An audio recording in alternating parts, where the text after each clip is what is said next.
This is Walt Disney World Today. Give us 5 minutes and we'll give you the world. It's Friday, February 6th, 2006, and this is episode number 58 of Walt Disney World Today. I'm Matt Hochberg from MGMstudios.org. On the show today is just Len Testa, co-author of The Unofficial Guide to Walt Disney World. Welcome, Len. How's it going, Matt? Outstanding. Just like, so I'm going to be captain and you'll be Tennille? Something like that. Sunny to my share is... Well, on today's show, we're going to be discussing Adventureland and the Magic Kingdom. If you recall, a few episodes ago, we discussed Fantasyland and the Magic Kingdom, and today we're going to go attraction by attraction through the Magic Kingdom, or specifically Adventureland and the Magic Kingdom, and we're going to give our listeners our thoughts on what we think of the various attractions. So let's start off going, I guess, as you enter Adventureland from the Magic Kingdom hub. You would probably run into Swiss Family Treehouse first, is that right? Right. Well, first you'd go over the bridge, and the coolest thing about entering Adventureland for me is you walk over the bridge, especially if you're walking there at night. You've got flames shooting up from the gas lamps on either side. You've got the tribal drums playing in the background. I think it's probably the best entrance of any themed land in the Magic Kingdom. Absolutely. Yeah. I mean they've really framed that very well. But yeah, you're right. I think Swiss Family Treehouse is the first actual attraction you'll encounter on your left as you're walking clockwise around the park. Now, Swiss Family Treehouse, if you're not familiar with it, is just I'm not sure how accurate well, it is. It's based on the novel, of course, about Robinson Crusoe. I'm just kidding. Right, of course. Wink, wink. It was based on the Tom Hanks movie. So it's roughly analogous to the Tree of Life in concept, fake tree. Mm-hmm. I think the technical name is Disney Dendron Maximus or something. It's like large Disney tree. Is that right? It was on the Walt Disney World Explorer CD. I got to remember it. It was like something Disnodendrus Maximus or something like that. Anyway, large Disney tree. The cool thing about the attraction, there are a few things. Number one is the working water wheel. When you initially get to the treehouse, you have to walk over a bridge. It's surrounded by water. Most of Adventureland has a water theme.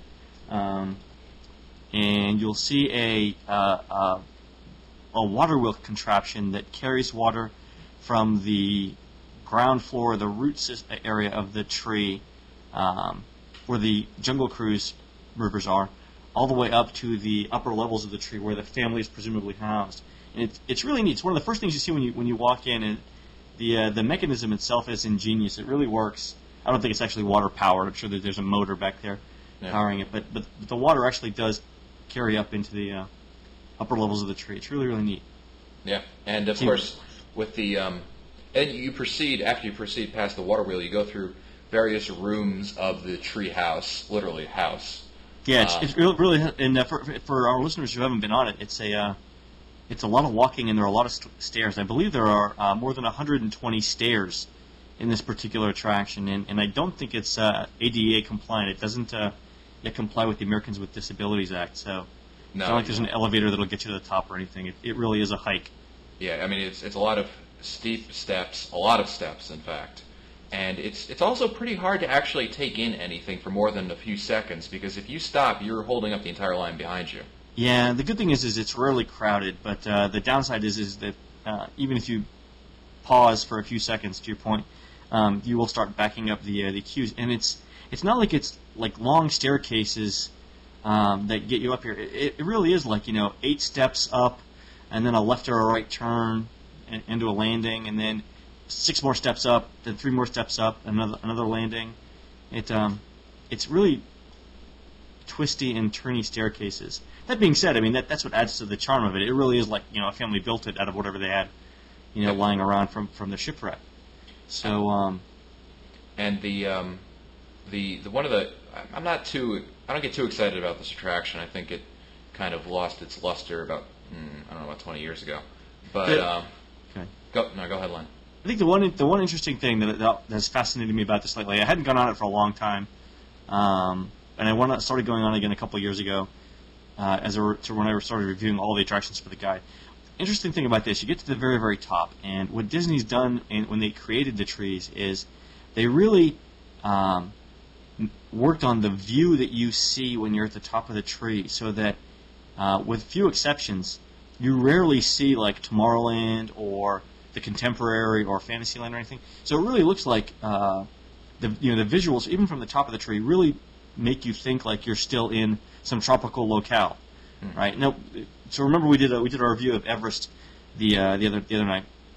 One downside to Everest is it's sort of an upside and downside. You're so far up when you're at the top of Everest at the Animal Kingdom, is that you can see the Epcot ball, Spaceship Earth, and you can see downtown Disney.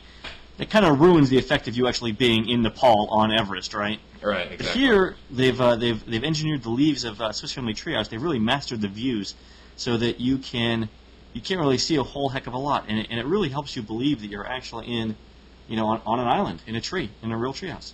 Yeah. They've done that very, very well. And then the attention to detail is really good on the tree. But I think the mastery of the view is something that a lot of people don't notice. But to our listeners, next time you're on it, take a look. It's really good. Absolutely. And the room you're talking about, Len, is the boys' room, which has the 2 hammocks. Yeah, pretty much anything near the top is fine. But yeah, the boys' room, I believe, is the very top, right? That's also it's the highest point a guest can be in the Magic Kingdom. I'm not sure if you knew that. Is it? Yep. Higher than Splash Mountain? Yeah, that's the fact I'm reading. So. Is that a Lou Mangello fact? No, I'm not. I haven't gotten there. I'll tell you after the show where it's from. I'm not sure you want me to say it on the show. Okay.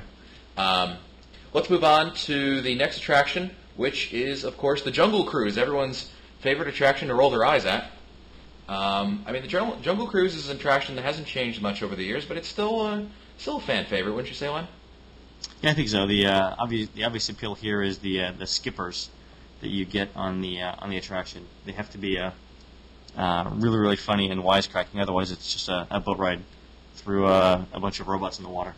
Yeah, no, it really depends. It's one of those attractions, along with many of the stage shows, that really depends on the cast that you're seeing. And it's really rare because usually Disney doesn't rely on live talent for stuff like that, especially cast members. That's right.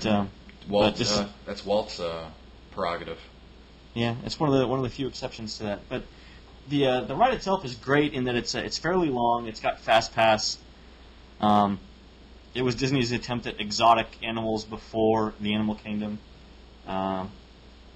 There's rarely a wait for it now. I mean, I guess during very crowded times you can get some pretty big waits, but in January it was walk-on when I went on, which is why we went on it. And I found a wait maybe 10, 15 minutes, but nothing gargantuan that would make you say maybe we should go do something else. Yeah, the interesting thing about this though is they have the wait times posted up front, but a lot of the queue they've moved to be underneath the shade, so it's actually deceptively long once you get to the very front of the that little boat. What's it called? The covered area? Not a marina. It's a dock. Dock. Thank you. Yep. And again, the Mensa training kicking in there.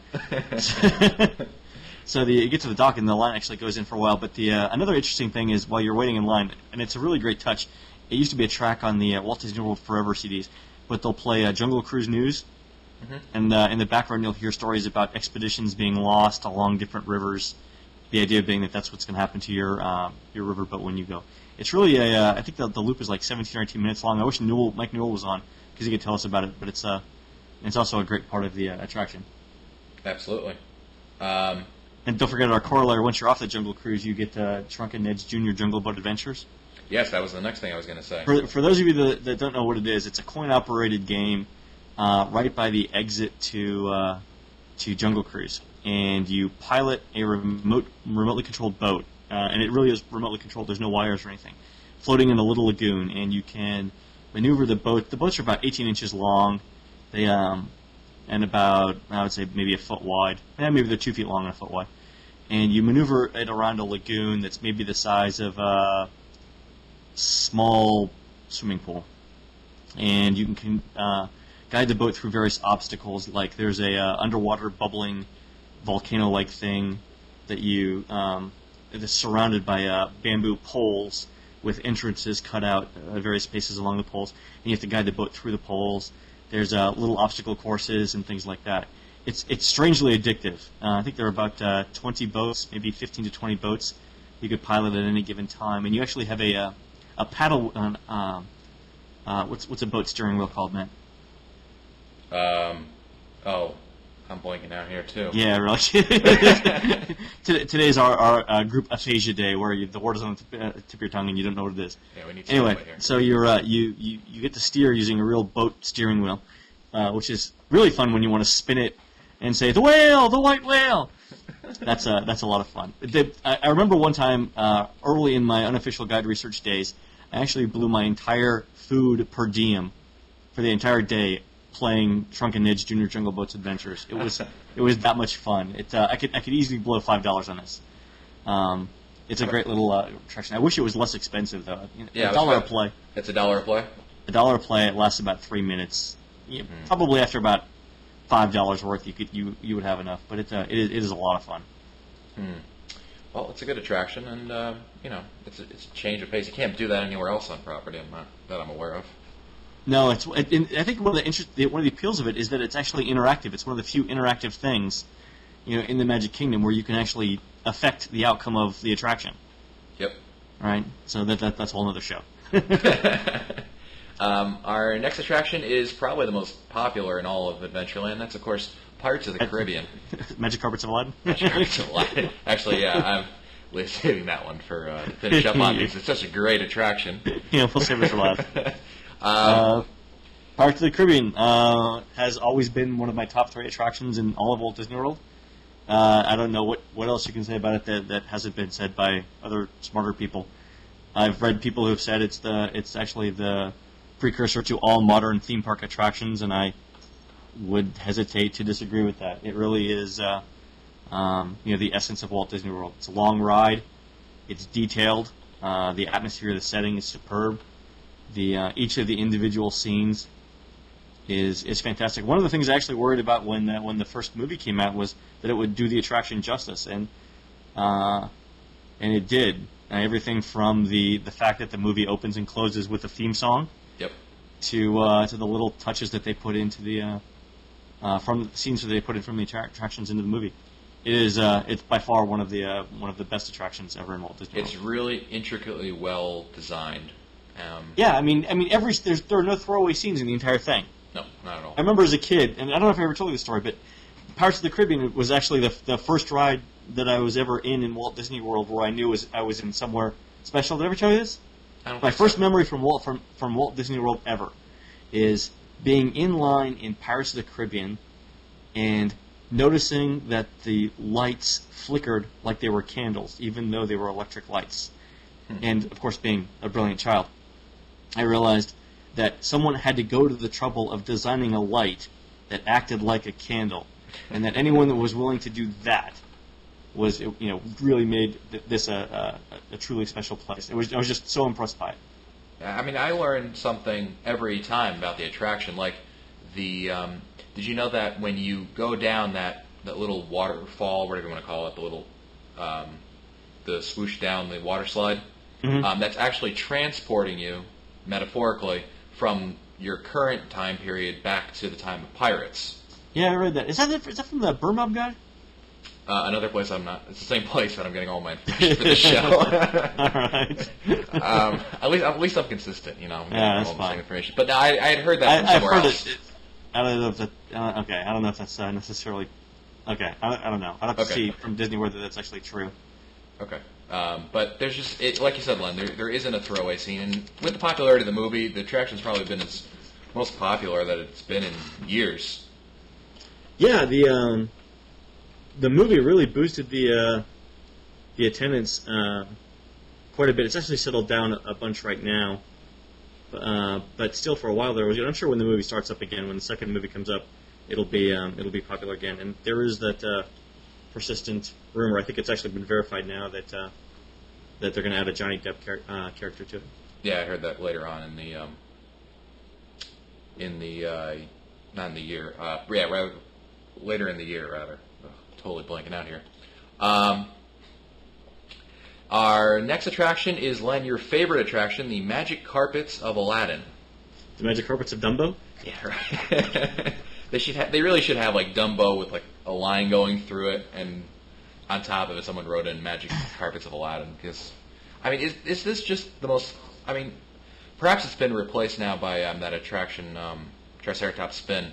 But I mean, these are just flagrant attempts to like get kids more, involved in, I guess, the area because it doesn't appeal to kids. Is that really what it was there for? Yeah, I can't explain it other than the fact that Adventureland needed a new attraction and something to suck up some excess capacity. I don't think there's any particular reason to put an attraction there. I mean, it's uncovered, so you're going to stand in the sun. Yeah, a little bit of the queue is covered, but not much. It's not. I mean, there's nothing special about the ride. Nope. The view at night of Adventureland is kind of decent, but how many kids are going to be up that late to see it? Yeah, that's exactly yeah, right. I don't. Yeah, whatever.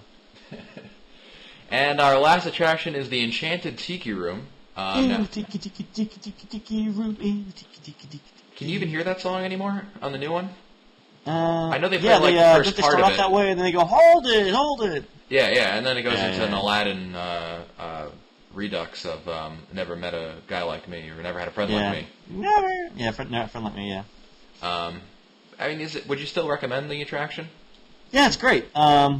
Rarely wait for it. It's still entertaining. The show itself is still fairly long. I've got this theory though. Originally, the show was like 17 or 18 minutes long. I think the new show now is like 9 to 11 minutes long, and so we like to see it as a commentary on the shortened attention span of America as a collective group. Absolutely, I would agree with that. But I mean, it's a little loud. It's still reasonably funny. The animatronics still are fairly entertaining. It's a good show, like for midday when everything else is getting crowded, or on your second day. Absolutely. But yeah, it's a classic attraction. Well, that's it for us today. This has been episode number 58 of Walt Disney World. Oh, wait a minute. Before we do this, I know if Scopo is here, he's going to yell at us if we don't mention this. There's Dole Whip in Adventureland. Yeah, somebody said something about Dole Whip. They're not. I'm just teasing Scopo. They're pretty good. And then there's what's the beverage the food place where you get drinks? You're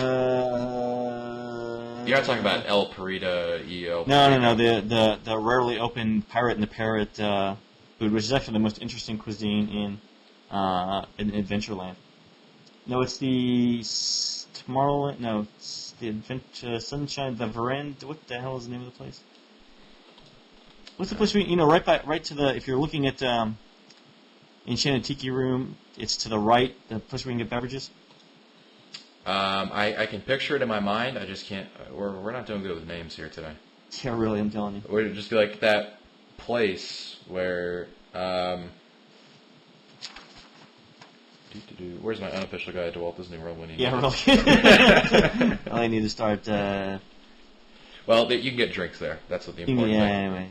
But yeah, Aloha Isle has the Dole Whips. Sunshine Tree Terrace. There you go. Thank Rolls you. right off the tip of your tongue.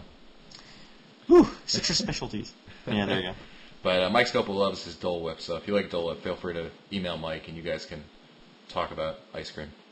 Well, that's it for us today. This has been episode number 58 of Walt Disney World Today. If you want to find older episodes, read our show notes, or send us your comments, visit the Walt Disney World Today website at www.wdwtoday.com.